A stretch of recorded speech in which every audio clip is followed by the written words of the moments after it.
Saludos cordiales. Se presenta el grupo con el tema 7, que está conformado por Odalis Barahona, Maite Polit, Jordi Bermúdez, Michelle Caizaguano y mi persona, María Santos. La motivación de nuestro proyecto es la siguiente. El cálculo de varias variables nos ayuda a entender fenómenos complejos y aplicar las matemáticas en problemas reales. Este proyecto nos motiva porque cada tema, desde la fórmula de Taylor hasta las integrales dobles, aporta una parte importante del curso, formando una visión completa. Además, nos permite fortalecer habilidades como el pensamiento crítico y el trabajo en equipo, preparándonos para futuros desafíos.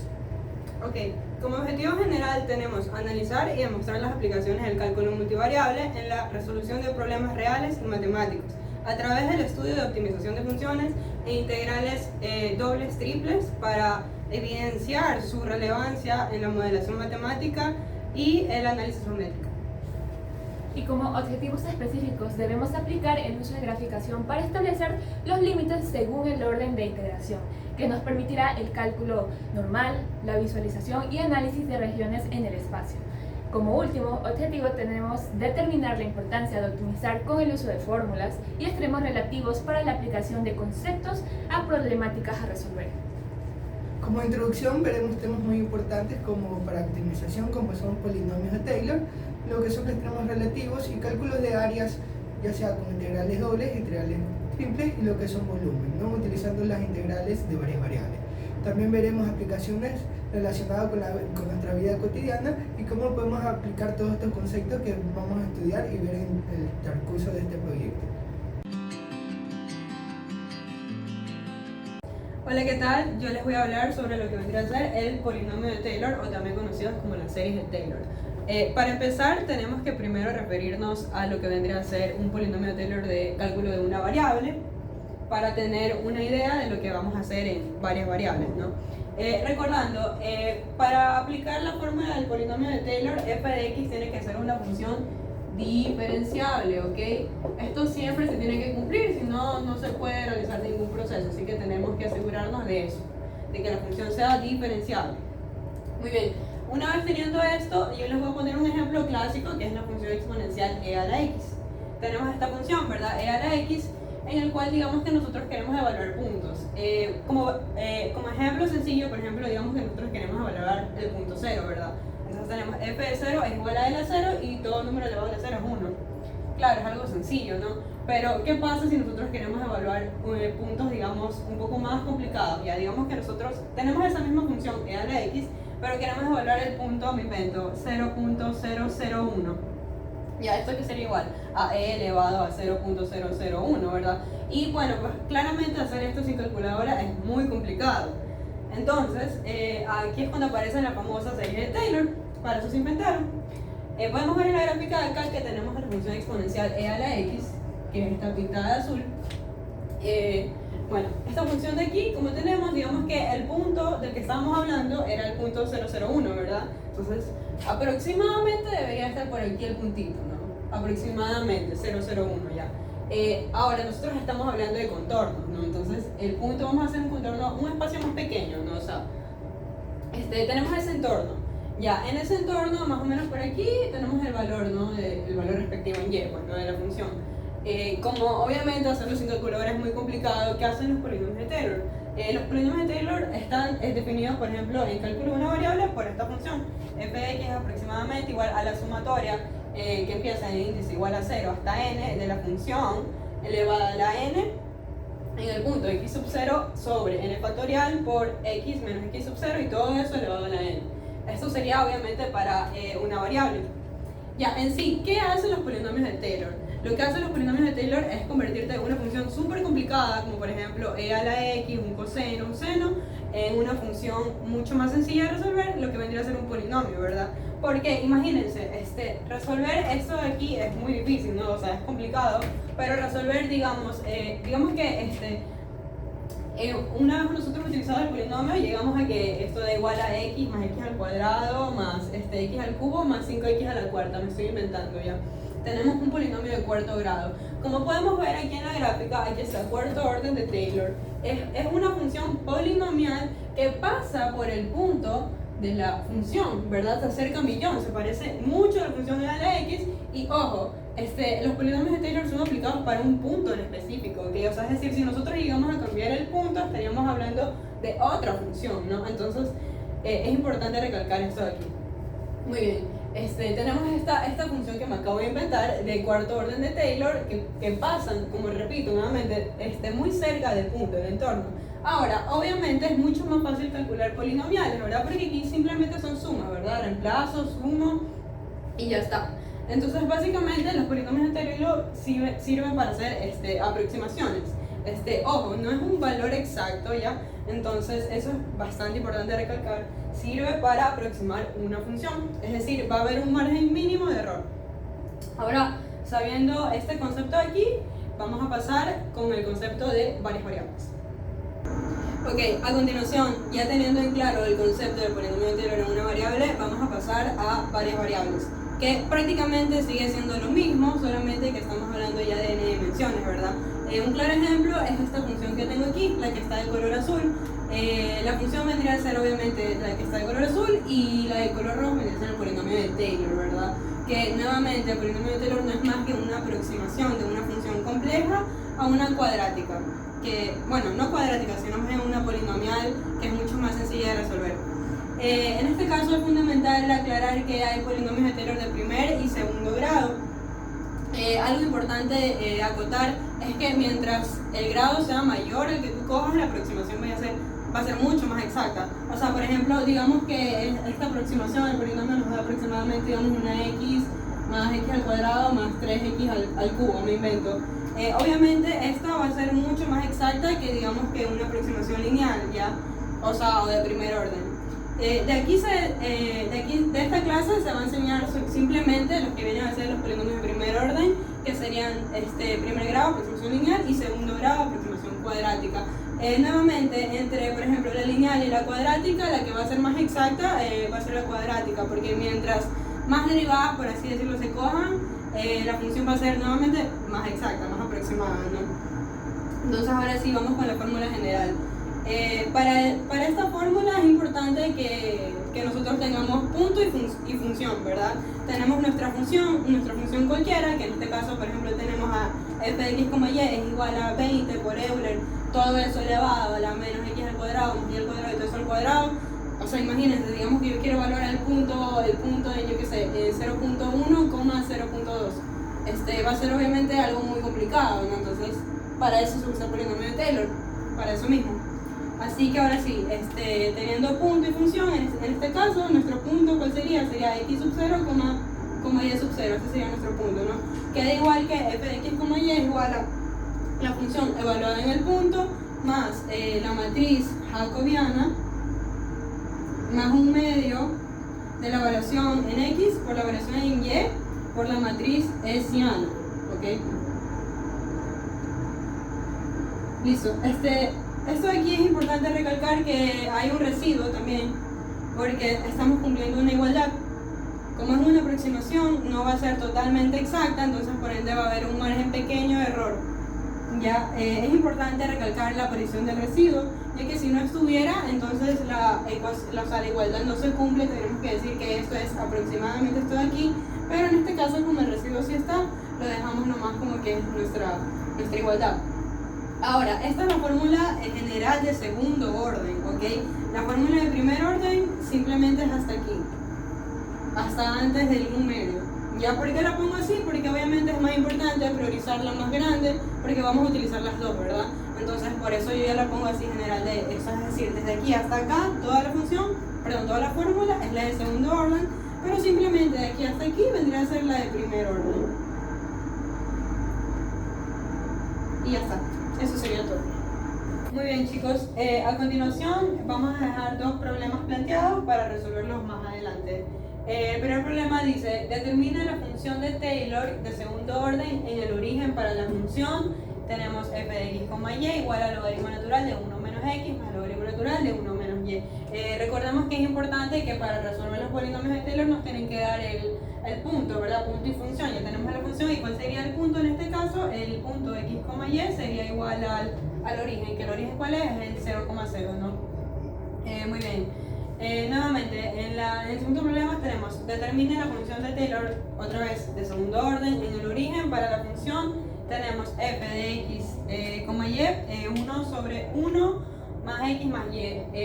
Recordemos también que nuevamente tenemos la función y el punto, ¿no? El punto sería el mismo, ¿no? X, y sería igual al 0, 0. La fórmula de Taylor se puede aplicar desde dos o más variables, pues, ¿no? Dependiendo de cuántas variables estemos trabajando, la fórmula se puede hacer más grande también. Así que eso sería todo. Muchas gracias. Bueno, yo voy a explicar sobre extremos relativos de funciones de varias variables.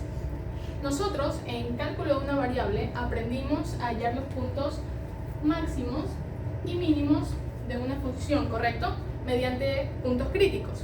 Ahora, en cálculo de varias variables, mediante los extremos relativos, nosotros podemos hallar los valores en que nuestra función toma los puntos máximos y mínimos. Bien, vamos a concepto. Los puntos críticos son candidatos, hay que hacer énfasis en la palabra candidatos, a convertirse en extremos locales. Pero lo realmente importante aquí es que nuestra función de varias variables sea diferenciable.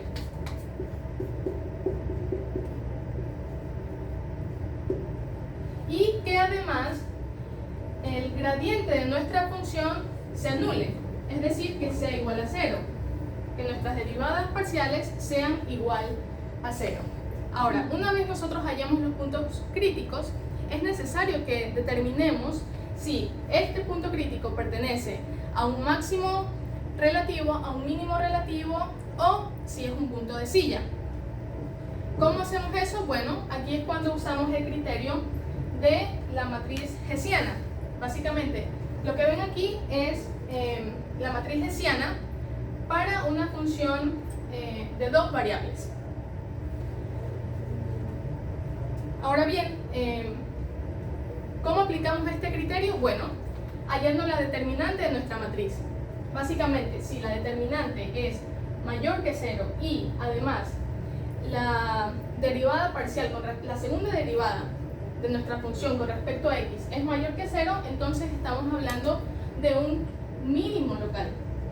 Ahora, si la determinante de nuestra matriz es mayor que 0 y la segunda derivada de nuestra función con respecto a x es menor que 0, entonces estamos hablando de un máximo local.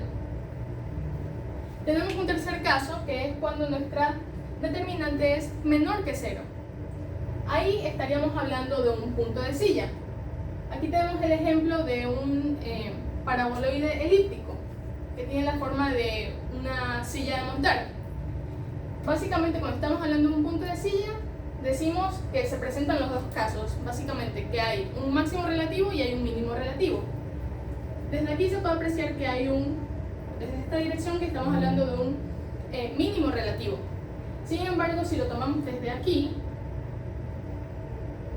estamos hablando de un máximo.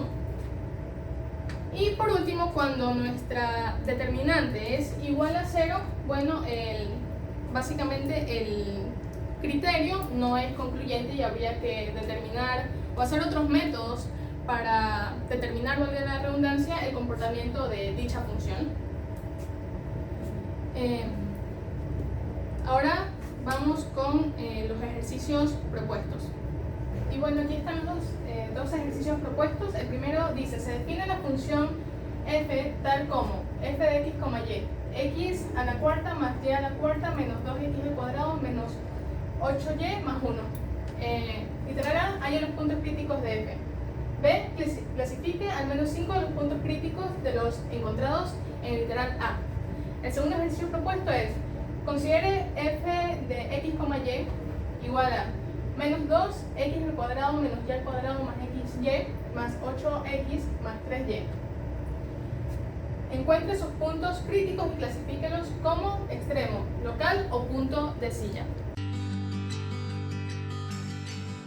Listo, para finalizar esta unidad, continúo a explicar las aplicaciones que se pueden dar a partir de estos temas.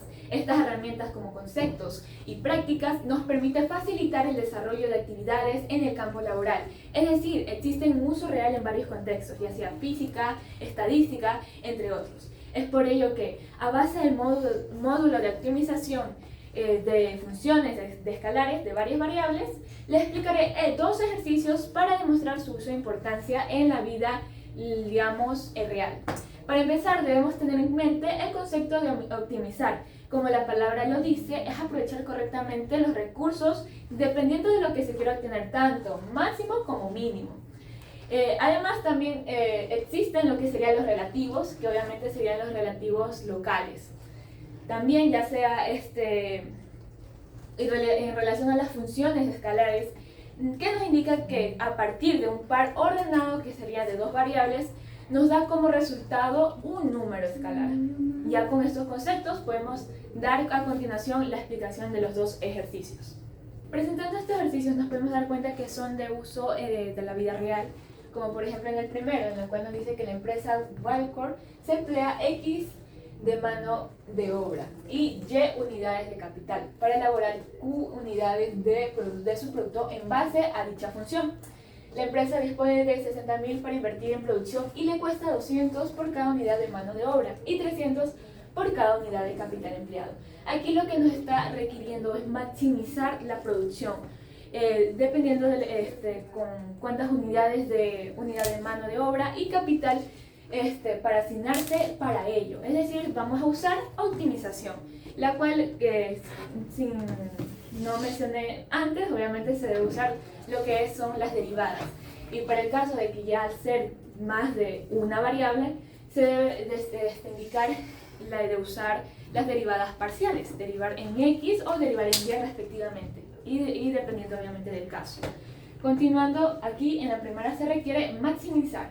En el segundo nos dice, se requiere recubrir la parte interior de una cisterna rectangular con base cuadrada. Cuesta $10 el metro cuadrado. Si la cisterna debe tener una capacidad de 3 metros cúbicas, determina para que la cantidad de material sea la mínima posible. Aquí pues nos podemos dar cuenta que aquí nos están necesitando lo mínimo.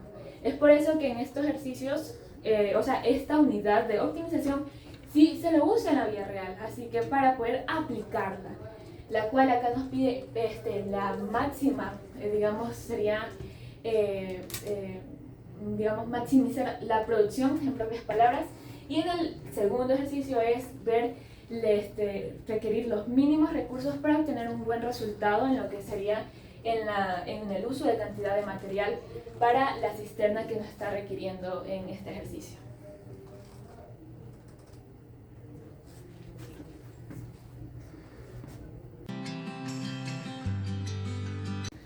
Ahora vamos a hablar de integraciones múltiples. En este módulo estudiaremos integraciones dobles e integraciones triples. A continuación yo voy a hablar más de las integraciones dobles. ¿Para qué usamos las integraciones dobles o las integrales dobles? Ya se usan para calcular el área de superficies en R3 o el flujo de campos vectoriales. También se tienen integrales triples, que estas nos permiten calcular la masa de un sólido o la carga eléctrica contenida en él. Ya, ¿por qué? Bueno, a continuación les voy a decir una técnica para resolver integrales dobles, porque integrar en múltiples variables suele ser muy complicado. Ya, entonces esta es una técnica que se llama cambio de orden. Ya, ¿por qué cambiar el orden de integración? En algunos casos, cambiar el orden de integración puede hacer que la integral sea más fácil de calcular, especialmente si se está integrando o los límites de integración son más sencillos de manejar en el nuevo orden. También, porque la forma de región de integración puede hacer que un orden de integración sea más natural o fácil de describir. Ya, para que exista un cambio de orden en donde la función está sobre una región, esta debe ser una integral iterada.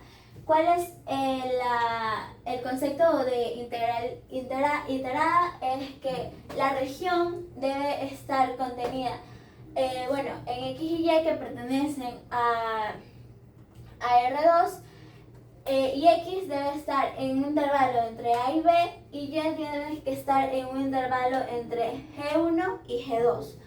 Ya, así de esta forma se va a cumplir que la integral doble de nuestra región de ser en cierta función debe ser la integral entre A y B, que integra a la integral de G1 entre G2 de la función derivada, bueno, la función de Y de X. Ya. Para que nosotros podamos hacer este cambio de orden, se necesitan dos condiciones. Ya, f de x, fxy, ya debe ser continua o integrable. Puede ser que no sea continua, pero sí debe ser integrable. Y para que sea integrable, se debe cumplir esta condición. Ya, entonces también tenemos el requisito de que deben ser integrales simples en ambos sentidos. Ya, en el tipo 1, en el sentido tipo 1 es de y a x, y en el sentido tipo 2 es de x a y. Ya. Para nosotros justificar este cambio de orden tenemos un teorema, se llama el teorema de Fubini. Ya, si la función está en una región cerrada y acotada, ahí se cumple que lo que es el cambio de orden, que la integral de nuestra región ya estará integrando entre intervalos a y b, que de la integral entre c y d. Y entonces eso también puede ser igual a la integral de entre c y d, que integra en a y b. Bueno, a continuación tenemos un ejemplo. Se va a calcular esta integral doble por el cambio de orden. Aquí tenemos el ejemplo de esta integral donde se puede observar que se va a integrar con respecto a x. Y va de 0 a 1, y para todo valor de y, x iría de y a 1. Ya, entonces esta región está definida como y igual a 0, y igual a 1, x igual a y x igual a 1. Ahora, para resolver esta función y hacer, esta integral, podemos nosotros dibujarla. Y para dibujarla tenemos que plantear su dominio. Ya habíamos quedado que el dominio de la región de la función estaría entre 0 y 1 para y de y a 1 para x. Ya, en este caso todavía no la vamos a graficar, pero una vez que se grafica, ahí ya podemos hacer el cambio de orden. Entonces ahora integraríamos para y, ya, en donde x sería igual a 0 y a 1, y y sería igual a 0 y a x. Bueno, aquí tenemos ya planteados los ejercicios que vamos a resolver en el segundo parcial sobre integrales dobles con cambio de orden. Primero tenemos que evaluar esta integral doble, que donde x está entre 0 y 4 y y entre la raíz de x y 2 de la función x coseno y a la quinta. Y luego tenemos que determinar estas integrales, donde integramos de 0 a 5 y de 0 a 1, y estas serían las funciones que buscamos integrar. Primero la función 12x al cuadrado y al cubo, y luego vamos a integrar también la función y más x Euler elevado a la y. Así es. Buenos días, mi nombre es Jordi Bermúdez y el tema que me toca exponer a mí es integrales dobles. Como vimos en cálculo de una variable, aprendimos en lo que son integrales a una función con una sola variable. Pero en este caso vamos a ver integrales donde tenemos que utilizando funciones con dos variables, lo cual nos deja, las integrales dobles nos deja realizar lo que es cálculos en varias variables. Ya no solo vemos uno, sino dos. ¿Y en qué nos sirven estas integrales dobles? Nos sirven tanto para calcular lo que son áreas en una región estimada, y lo que son calcular volúmenes, ¿no? Estos volúmenes los vamos a calcular, que sería un volumen de una superficie, el volumen que existe debajo de esa superficie, ¿no?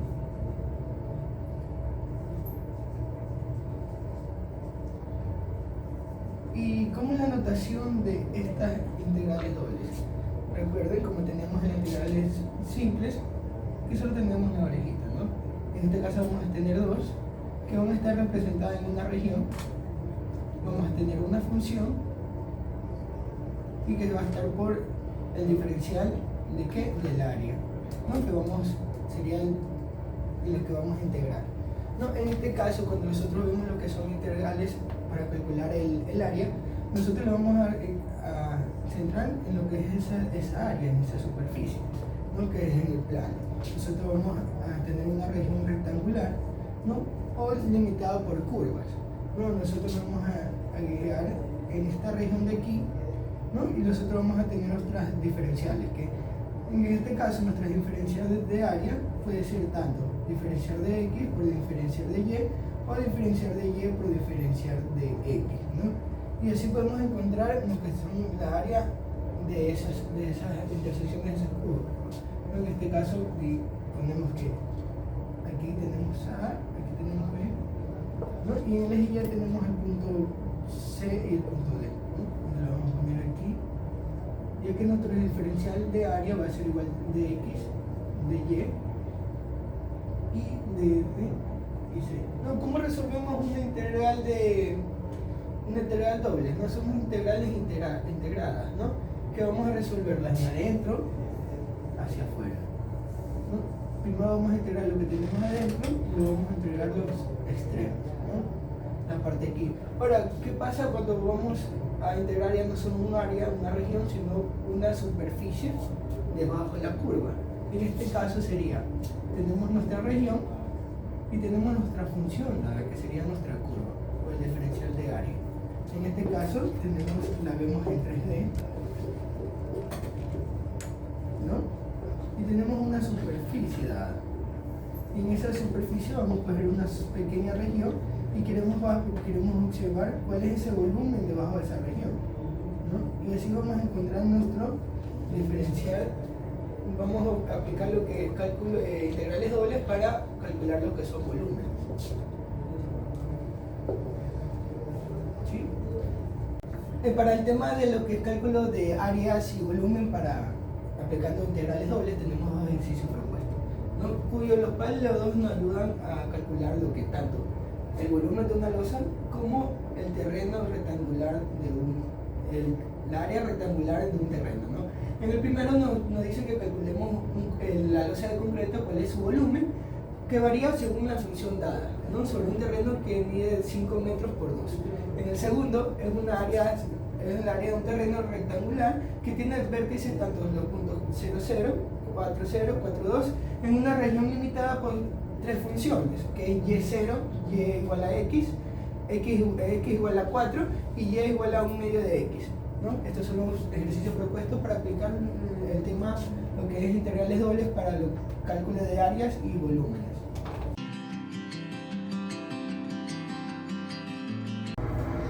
A continuación, como ejercicio general de aplicación, tenemos que empresa ABC elabora y vende cajas.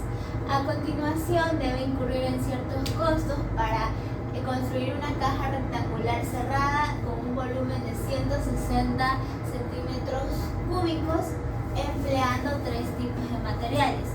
Aquí nos dan los costos de cada uno. El costo del material para el fondo y la tapa es de 0.18 centavos por centímetro cuadrado. El costo del material para el frente y la parte trasera es de 0.16 centavos por centímetro cuadrado, y el costo del material para los otros dos lados es de 0.12 por centímetro cuadrado.